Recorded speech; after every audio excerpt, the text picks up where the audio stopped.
If you were in an accident like this car and lost your bumper, What do I do? this is what you need to do.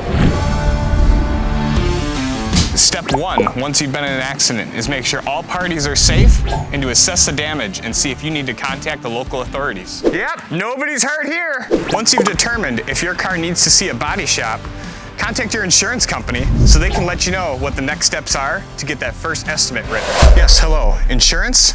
Most insurance companies will do your estimate one of two ways. They'll either do it virtually or they will send you to a body shop just like this. Oh my gosh, I am doing a virtual estimate on my phone.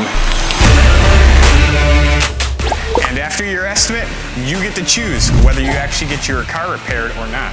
Oh my gosh. And no matter what insurance you have, by law, you get to take your vehicle to whatever shop you want.